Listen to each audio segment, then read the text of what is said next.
잠깐 영상 보시기 전에 잠시만 주목해주세요. 다 먹은 빈 박스만 보내도 100% 환불? 이게 가능한 이유가 있어. 기운 없고 자도 피곤하고 영양제 열알 먹어도 소용없지? 이건 몸이 보내는 위험 신호야. 그래서 홍삼 찾는다고? 근데 진짜 효과 본 적 있어? 흔한 홍삼이랑 비교하지 마. 백진삼은 프리미엄 고농축 산삼진액이거든. 그래서 몸에 활력 주는 핵심 성분이 일반 홍삼은 7에서 15mg 쥐어 짜낼 때 얘는 특수 효소 추출 공법으로 81mg 11배 차이야. 급이 다른 거지. 커피로 치면 밍밍한 아메리카노와 진한 에스프레소 원액 11샷의 차이. 말이 되냐고. 27만 박스 팔렸는데 환불 1% 미만. 나머지 99%는 뭘 느꼈길래? 만족? 몸이 증명하니까. 약 1만 개 리뷰에 답 다 있어. 링크 타고 들어가서 왜 끊으면 안 되는지 확인해봐.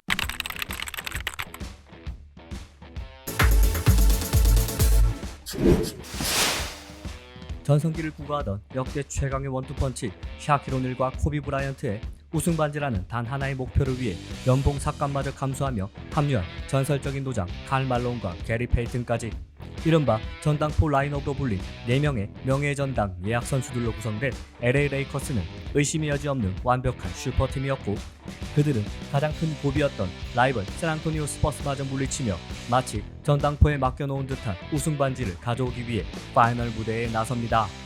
이와 반대로 동부의 챔피언 디트로이트 피스톤스는 저니맨 출신의 포인트 가드이자 리더 1011럽스, 지치지 않는 심장으로 코트를 누비는 리차드 해밀턴, 긴팔로 상대 에이스를 지워버리는 테이션 프린스와 악동에서 우승 청구서로 거듭난 라시드 월러스, 그리고 언드래프트 출신으로 골밑의 수호신이 된 벤 월러스까지 리그를 대표하는 압도적인 슈퍼스타는 없었지만 이들은 화려함보다는 거친 수비와 끈끈한 조직력으로 무장해 있었고 사람들은 프랜차이즈 황금기를 이끌었던 배드보이스가 다시 돌아왔다고 말했습니다.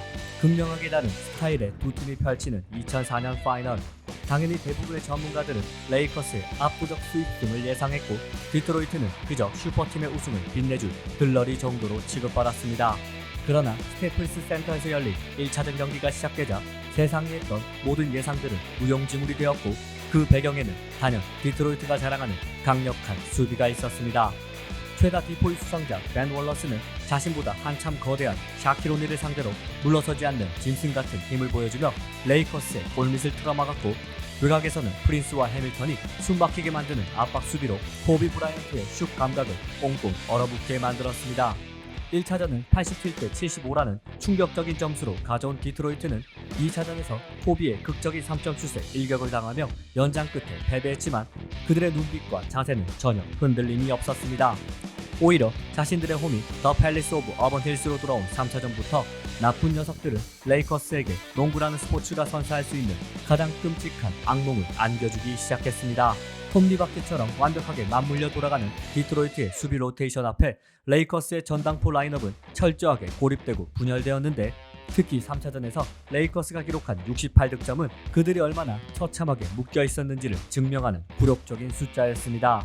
개인 능력으로 수비벽을 허물어 보려던 레이커스의 슈퍼스타들은 공격 제한 시간에 쫓기며 무리한 슛을 남발했고 상대의 조급함을 놓치지 않은 디트로이트에서는 1011럽스가 팀의 공격을 진두지휘하는 와중에도 고비마다 미수를 꽂으며 차곡차곡 점수를 쌓아 올렸습니다.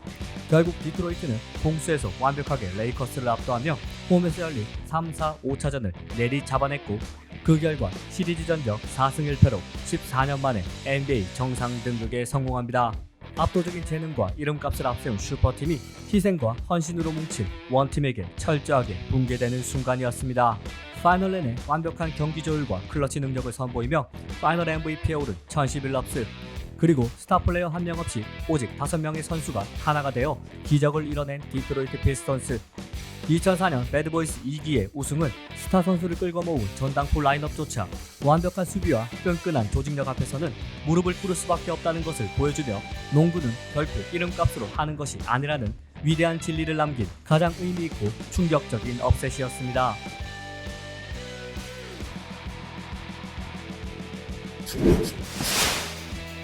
1994년 서부 컨퍼런스 플레이오프 1라운드 시리즈는 단순한 이변을 넘어 NBA 역사에 영원히 새겨질 최초의 기적이 탄생한 무대였습니다. 당시 63승 19패라는 압도적인 성적으로 리그 전체 1위를 차지한 최강팀 시애틀 슈퍼소닉스, 게리 페이튼과 숀 캠프라는 리그 최고의 콤비가 뿜어내는 화려하고 폭발적인 농구는 정규 시즌 내내 코트를 지배했고 우승을 향한 질주를 시작한 그들을 막을 수 있는 팀은 없어 보였습니다.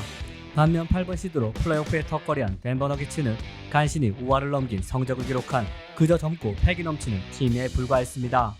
디켄베 무톤보라는 든든한 골미스 호신이 있었지만 시애틀의 압도적인 전력 앞에서는 한없이 작아 보였고, 더욱이 당시 플레이오프 1라운드는 오전 3선승제로 치러졌기 때문에 전력 차이가 나는 팀들 간의 변수가 개입할 여지는 더욱 좁아 보였기에 전문가들은 하나같이 시애틀이 3경기만에 시리즈를 내조지할 것으로 예상했고, 실제 경기 결과 역시 그들의 예상대로 흘러가는 듯 했습니다. 시애틀의 홈구장 키 아레나에서 열린 1차전과 2차전, 슈퍼소닉스는 특유의 끈끈한 수비와 숀 캠프를 앞세운 화려한 고공 플레이로 덴버를 무자비하게 폭격해 손쉽게 2연승을 챙기며 2라운드 진출까지 단 1승만을 남겨두었고, NBA 역사상 먼저 2경기를 내준 팀이, 그것도 8번 시드가 1번 시드를 상대로 시리즈를 뒤집은 전례는 단 한 번도 없었던 만큼 모두가 이것으로 덴버의 시즌이 끝났다고 생각했습니다. 그러나 홈구장 맥니콜스 스포츠 아레나로 돌아온 덴버 선수들은 대반전을 준비하고 있었고, 벼랑 끝에 선 그들은 달라진 모습을 보여주기 시작합니다. 무톤보의 철벽 같은 골밑 수비를 바탕으로 시애틀의 공격을 꽁꽁 묶은 덕분에 110대 93의 대승을 거두는 반란을 일으키며 한숨을 돌린 덴버는 계속된 4차전에서도 끈질긴 추격전 끝에 승부를 연장으로 끌고 갔고, 연장전에서 엄청난 집중력을 발휘하며 기어이 94대 85로 승리, 시리즈를 2승 2패 원점으로 되돌리는 저력을 보여줍니다. 잃을 것이 없는 8번 시드의 거침없는 반격 앞에 1번 시드 시애틀의 얼굴에는 짙은 당혹감과 압박감이 점차 드리워져 갔고, 이는 시애틀로 돌아온 최후의 5차전까지 이어졌습니다. 경기 내내 숨막히는 시속 게임을 펼친 양팀은 4쿼터 내에 승부를 가리지 못한 채 또다시 연장전이라는 피말리는 늪으로 빠져들었는데, 운명의 연장전에서 마치 거대한 산과 같은 존재감을 뿜어낸 이가 등장했으니 바로 더 마운틴 디켄베 무톤보였습니다. 그는 숀 캠프를 비롯한 시애틀 선수들의 돌파를 짐승 같은 탄력과 긴 팔로 연거푸 블록해내며 골밑을 자신의 세상으로 만들었고, 시리즈 5경기 동안 무려 31개의 블록슛을 기록하고 있던 무톤보 앞에 결정적인 시애틀의 공격들은 연거푸 저지됩니다. 그리고 98대 94 덴버가 4점 앞선 상황에서 시애틀의 마지막 슛이 빗나가고 경기 종료 버드가 울렸을 때 리바운드를 잡아낸 기적의 주인공 무톤보는 공을 옮겨진 채 그대로 코트 바닥에 드러누웠습니다. 두 손으로 농구공을 머리 위로 번쩍 지켜들며 마치 우승이라도 한 듯 환희에 찬 비명을 내지르는 그의 모습을 끝으로 절대 불가능할 것 같았던 NBA 역사상 최초의 8번 시드 기적은 그렇게 완성되었습니다. 아무도 믿어주지 않았지만 스스로를 믿었던 젊은 언더독의 투지, 그리고 농구공을 끌어안고 오열하던 무톤보의 모습은 플레이오프 최고의 명장면 가운데 하나이자 1994년 1라운드 시리즈를 역사상 가장 위대한 업셋의 하나로 기억되도록 만들었습니다. 마이애미 히트와 뉴욕 닉스가 맞붙은 1999년 NBA 플레이오프 동부 컨퍼런스 1라운드 시리즈, 이 무대는 단순한 경기가 아닌 시카고 불스 왕조가 막을 내린 동부의 패권을 두고 펼쳐진 처절한 진흙탕 싸움이자 지독한 원한으로 얽힌 라이벌전이었습니다. 직장 폐쇄로 인해 팀당 50경기만을 치르는 단축 시즌으로 진행된 당시 펜 라일리 감독이 이끄는 마이애미 히트는 알론즈 모닝과 팀 하더웨이를 앞세워 동부 컨퍼런스 1번 시드를 꿰차며 강력한 우승 후보로 군림하고 있었던 데 반해 제프 벤건디 감독의 뉴욕 닉스는 부상과 조직력 문제로 삐걱거리며 마지막 경기 승리에 힘입어 천신만고 끝에 8번 시드로 간신히 플레이오프 무대에 턱걸이한 상황이었는데, 극명하게 엇갈린 두 팀의 순위와는 별개로 이들의 만남은 시작 전부터 뜨겁게 타오르고 있었습니다. 그 배경에는 팻 라일리라는 두 프랜차이즈 역사에 지대한 영향을 끼친 감독이 존재했는데, 1995년 뉴욕의 황금기를 이끌며 절대적인 지지를 받던 그가 구단 수뇌부와의 갈등 끝에 일방적인 팩스 한 장만을 남긴 채 도망치듯 라이벌팀 마이애미의 사장 겸 감독으로 떠나버린 사건은 뉴욕 팬들의 피를 거꾸로 솟게 만들었고, 라일리를 보좌하던 옛 수석 코치이자 뉴욕의 새로운 사령탑 제프 벤건디에게 이 대결은 단순한 승부를 넘어 스승을 향한 자존심을 건 복수전이었기 때문입니다. 전문가들은 압도적인 전력을 구축한 마이애미의 무난한 승리를 점쳤지만, 코트 위에서 펼쳐진 현실은 1990년대 동부 특유의 숨막히는 수비와 거친 몸싸움이 난무하는 전쟁터와 다름없었고, 마이애미와 뉴욕은 서로 질식 수비로 고립시키며 매경기 피말리는 혈투를 이어갔습니다. 서로 승패를 주고받으며 시리즈 전적 2승 2패, 팽팽한 균형 속 마이애미의 홈으로 돌아온 운명의 5차전. 최후의 승부답게 5차전 역시 단 한 점을 짜내기 위해 피지컬적으로 부딪히는 수비전으로 전개되며 저득점 양상을 보인 경기는 어느새 경기 종료 직전 77대 76으로 마이애미가 단 1점 앞선 가운데 뉴욕은 마지막 공격을 준비하고 있었습니다. 남은 시간은 단 4.5초. 인바운드 패스를 받은 뉴욕의 앨런 휴스턴은 매치업 상대 댄 멀리를 제친 뒤 페인트 존으로 빠르게 파고들며 마지막이 될지도 모를 러닝 플로터를 던집니다.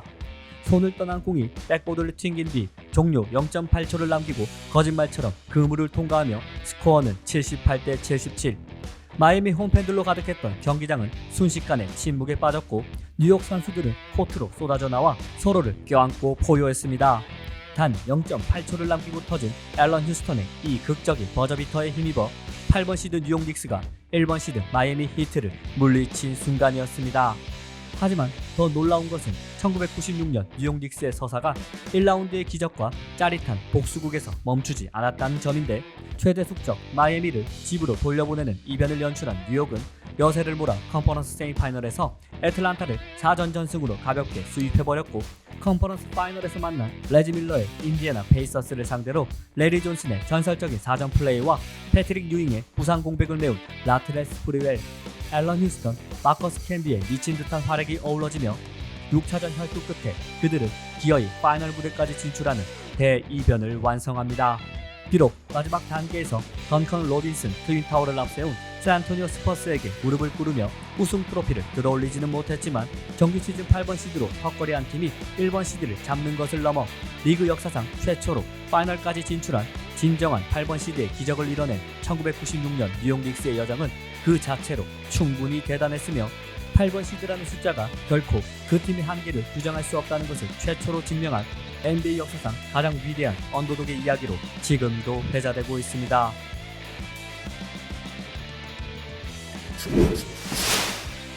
2007년 서부 컨퍼런스 플레이오프 1라운드 시리즈는 제어할 수 없는 광기와 강한 믿음이 더해졌을 때 얼마나 큰 시너지를 낼 수 있는지를 잘 보여준 리그 역사상 가장 뜨겁고도 경이로운 반란이었습니다. 당시 1번 시드 댈러스 매버릭스는 정규 시즌 67승 15패라는 압도적인 성적을 거둔 리그 최강의 팀이자 이견의 여지 없는 가장 강력한 우승 후보였는데, 특히 에이스 덩 노비츠키는 직전 시즌 파이널에서 마이애미에게 당한 역전패에 뼈아픈 한을 씻어내겠다는 투지로 시즌을 완벽하게 지배한 상황이었습니다. 이에 맞서는 8번 시드 골든스테이트 워리어스는 돈 넬슨 감독의 지휘 아래 베런 데이비스, 스티븐 잭슨, 제이슨 리차드슨 등 거칠고 개성 강한 선수들이 모여 특유의 기동력을 앞세운 런앤건 농구를 구사하며 리그에 바람을 일으켰지만 13년 만에 간신히 플레이오프 무대를 밟은 그저 변방의 팀 중 하나에 불과했습니다. 무려 25승이나 차이나는 두 팀의 승수차에서 알 수 있듯이 모든 지표에서 앞선 댈러스의 무난한 시리즈 승리가 전망되는 가운데, 그러나 사람들이 관가한 사실이 있었으니 스포츠 경기에서는 때론 지표에 드러나지 않는 무언가에 의해 승패가 달라질 수 있다는 점이었고, 골든스테이트의 선수들과 팬들은 보이지 않는 이것을 갖고 있었습니다. 바로 We Believe라는 슬로건으로 대변되는 서로에 대한 강한 믿음 말이죠. 댈러스의 홈에서 열린 1차전, 노비츠키와 댈러스의 장단점을 누구보다 잘 알고 있던 돈 넬슨 감독은 스몰 라인업을 가동해 댈러스의 골밑을 집요하게 파고들었고, 거친 압박 수비로 노비츠키의 리듬을 망가뜨리는 데 집중합니다. 그리고 이 전략은 완벽하게 적중했고, 그들은 적지에서 첫 승을 올리며 심상치 않은 서막을 엽니다. 물론 댈러스가 2차전을 만회하며 곧바로 승부를 원점으로 돌렸지만, 문제는 그들이 3차전을 치르기 위해 골든스테이트의 홈구장 오라클 아레나로 향해야 한다는 점이었고, 그곳에서 원정팀이 마주한 것은 그야말로 지옥 그 자체였습니다. 수만 명의 팬들이 일제히 노란색 티셔츠를 맞춰 입고 뿜어내는 압도적인 함성과 열기. 오라클 아레나는 거대한 노란 용광로와 같았고, 위 빌리브가 적힌 수건을 미친듯이 휘두르는 골든스테이트 팬들의 모습에 댈러스의 선수들은 방향을 잃고 무너져 내리기 시작했습니다. 반면 홈팬들의 미친듯한 응원을 등에 업은 골든스테이트 선수들은 마치 광기에 휩싸인 듯 도저히 통제가 불능한 상태처럼 코트 위를 날아다녔고, 만화에서나 나올 법한 묘기 같은 득점을 연달아 터뜨린 베런 데이비스의 플레이와 외곽에서 쉴 새 없이 진행된 3점슛 폭격은 이 같은 분위기를 배가시켰습니다. 노란 용광로에 완전히 잡아먹힌 댈러스는 3차전과 4차전을 내리 헌납하고 말았고 홈으로 돌아온 5차전을 간신히 잡아내며 기사회생 하는 듯 했지만 그들을 기다리고 있는 건 또다시 노란지옥 오라클 아레나였습니다. 마치 1번 시드와 8번 시드가 바뀐 듯한 상황에서 이미 심각한 PTSD 상태에 빠진 댈러스가 그곳에서 정상적인 경기력을 보여주는 것은 불가능한 일이었고 3쿼터에 이미 20점 차 이상을 벌리며 댈러스의 숨통을 끊어놓은 골든스테이트는 111대 86이라는 압도적인 점수차로 대승을 거두며 시리즈 전적 4승 2패로 마침내 대이변의 마침표를 찍습니다. 플레이오프 1라운드가 7전 4선승제로 개편된 이래 역사상 8번 시드가 1번 시드를 꺾은 최초의 사건이자 가장 열광적인 기적이 탄생한 것이죠. 수만 명의 팬들이 만들어낸 노란 용광로 속에서 위 빌리브라는 단 하나의 정신으로 리그 최강팀을 때려눕힌 그들의 포효. 2007년 골든스테이트 워리어스가 써내려간 이 믿을 수 없는 반란은 절대적인 전력 차이조차 하나에 뭉친 팀의 투지와 팬들의 열광적인 믿음 앞에서는 산산조각 날 수 있다는 것을 증명한 스포츠가 보여줄 수 있는 가장 뜨겁고도 화끈한 서사였습니다. 한편 시리즈가 끝난 후 개인 커리어 최고의 시즌을 보낸 공로를 인정받아 덩로비츠키는 유럽 출신 선수 최초의 시즌 MVP라는 명예를 얻었지만 패배의 여파로 인해 트로피를 들고 웃고 있는 그의 앞에는 수많은 홈팬들의 함성이 아닌 카메라로 그를 찍고 있는 몇 명의 기자들만 남아있을 뿐이었습니다.